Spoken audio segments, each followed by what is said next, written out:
농사매매요. 농사매매는요, 슈팅님. 제가 설명을 좀 드릴게요.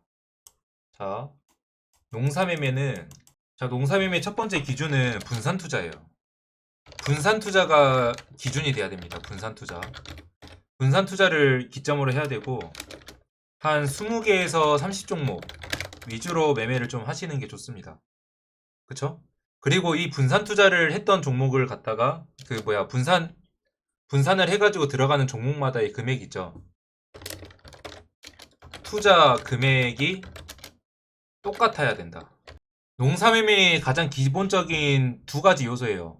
분산 투자를 하고요. 분산 투자에 투자하는 금액이 똑같이 들어가야 돼요. 비중이 똑같이 들어가야 됩니다. 그리고 그렇게 이제 설정을 한 다음에 세 번째가 이제 기준을 잡는 거예요. 농사매매를 할 때 똑같은 자리에서 들어가야 돼요. 아시겠죠?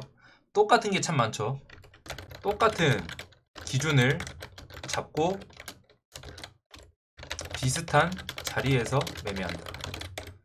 요거 세 개는 필수예요. 농사 매매에 있어서. 분산 투자를 하시고 똑같은 금액으로 똑같이 들어가고요. 똑같은 기준을 잡고 비슷한 자리에서 매매를 하셔야 돼요. 한 기법으로. 그쵸? 한 개의 기법. 요거 세 개를 지켜서 매매를 하셔야 돼요. 이게 농사 매매예요. 그리고 또 있습니다. 이거는 선택사항이에요. 선택사항인데 날짜를 정해놓고 매매를 합니다. 그리고 이거 다섯 번째로 할게요. 그리고 네 번째, 방금 슈팅이 말씀드린 손절 라인하고 익절 라인 있죠. 손절 퍼센트랑 익절 퍼센트 정해놓고 하는 거예요. 아시겠죠? 분산 투자를 하시고 투자 금액을 똑같이 들어가야 되고 똑같은 기준에서 비슷한 자리에서 매매를 하셔야 되고요. 손절 퍼센트랑 익절 퍼센트를 정해놓으셔야 돼요. 이거는 필수입니다. 아시겠죠? 예를 들어서 예시로 익절 30%, 손절은 10% 이런 식으로 잡고 매매를 하시는 거예요. 아시겠죠? 요렇게 농사매매는 이게 끝이에요. 이렇게만 매매하시면 돼요. 이게 농사매매예요. 그러니까 말 그대로요. 분산 투자를 하시고요. 20종목에서 30종목을 밭에다 심는다 생각하시고 이제 밭에다가 종목을 씨를 뿌려놓으면 이 씨에서 새싹이 날 거 아니에요. 그쵸? 새싹이 나고 열매가 나면은 열매 중에서 썩은 것도 있고 맛있게 잘 익은 것도 있을 겁니다. 그럼 썩은 거는 버리고요. 익은 것만 따서 먹으면 되는 거예요. 아시겠죠? 이게 농사매매예요.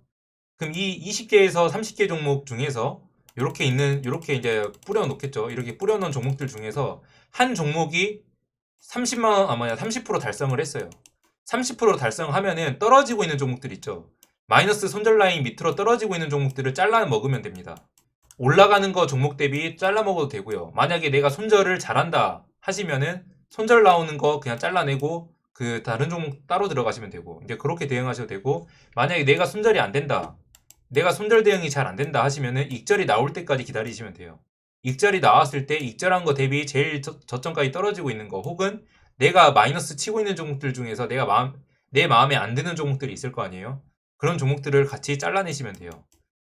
그랬을 때 비중이 요거는 30% 들어가고 요거는 비중 10% 들어가고 이러면은 비중 10%짜리가 30% 올라가는 거랑 30%짜리가 마이너스 10% 떨어지는 거랑 마이너스가 더 손해란 말이에요. 이렇게 돼버리면은. 그렇게 되면 안 되니까 비중 조절을 똑같이, 투자 금액을 똑같이 들어가는 거고요. 만약에 전체 계좌 대비 내가 투자 금액이 3천만 원이다. 3천만 원이다 라고 하면은 30종목을 투자를 한다 생각하시면은 한 종목당 100만 원씩 들어가는 거예요. 말 그대로. 똑같이. 똑같이 100만 원만 잡고 들어가는 겁니다. 아시겠죠? 100만 원만 잡고 들어갔을 때 그 금액을 통해서 수익을 내는 구조고요. 당연히 분산 투자가 하기 때문에 투자 금액이 분산이 돼요. 투자 금액이 모아져 있어야 수익이 났을 때 큰 수익을 볼 수 있는 건데 투자 금액이 분산이 되어 있기 때문에 단기간에 수익을 끌어내기는 어렵습니다. 그렇다 보니까 시간 투자가 필요해요. 이거는 기간이 필요해요. 기간 투자가 어느 정도 시간이 필요합니다. 아시겠죠? 시간을 투자해가지고 전체 계좌 대비 한 10%에서 20% 정도 잡고 매매를 하시는 거예요. 그리고 날짜 같은 경우는요. 농사 매매이기 때문에 하루하루 매매를 할 필요가 없어요. 뿌려놓고 그냥 기다리면 되는 거예요. 기다리면 되는 거. 그러니까 천천히 매매를 하라는 소리예요. 천천히. 기준 자체를 1년을 놓고 매매를 하는 거기 때문에, 날짜를 1년을 놓고 매매를 하는 거기 때문에 천천히 매매를 하시면 되고요. 내가 뭐 한 달에 한 번, 아니면은 일주일에 한 번 매매하는 타이밍을, 매매하는 그 시간을 딱 정하세요. 정해가지고 그 시간대만 매매를 하시면 돼요. 장은 상관이 없고 요대로 매매를 하는 게 뭐다? 농사 매매다 라고 보시면 될 것 같아요. 여기서 이제 수익이 안 나시는 분들 특징이 뭐냐면요. 요거를 이탈을 하거나 기법을 이탈을 해요. 기법을 이탈을 하거나 투자 금액을 갑자기 몰빵을 해요. 요거 두 개만 조심하시면요. 웬만하면 수익 납니다. 그리고 특히 똑같은 기준으로 비슷한 자리에서 매매한다 그랬잖아요. 이 한계 기법이 특히 3번 자리라면 매매는 확실히 더 쉬워집니다. 확실히 더 쉬워져요. 제가 방금 말씀드렸죠. 월 몇 프로가 아니라 월 몇 프로 매매 그 생각을 하고 계시면요. 농사 매매 하지 마세요. 농사 매매는요. 기본적으로 1년이에요. 1년. 농사잖아요. 농사가 한 달 만에 끝납니까? 아니죠. 농사는요. 한 달 만에 끝나는 게 농사가 아니에요. 이름이 괜히 농사 매매가 아닌 거예요. 아시겠죠?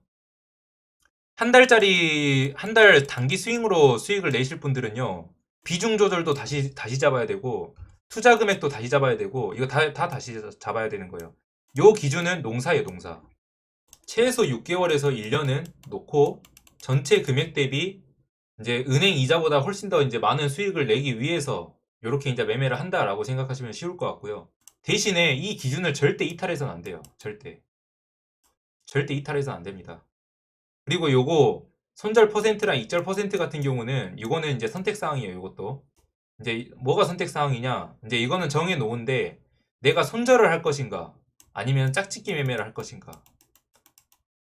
요것도 어느 정도 정하시는 게 좋습니다. 짝짓기 매매는 방금 설명드린 것처럼 수익 나는 거 대비 손절 나는 거 자르는 식으로 매매를 하는 게 짝짓기 매매고요. 요 같은 경우는 그냥 익절이 나는 거 상관없이 그냥 손절을 치는 게 요 매매고요. 근데 그거는 선택해가지고 매매를 하시면 됩니다.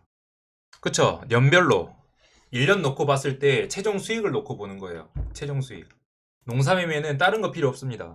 그냥 내가 기준을 확실하게 지키느냐, 분산 투자를 하느냐, 똑같은 금액으로 매매를 하느냐, 짝짓기 매매를 하느냐, 그것만 지키시면 돼요.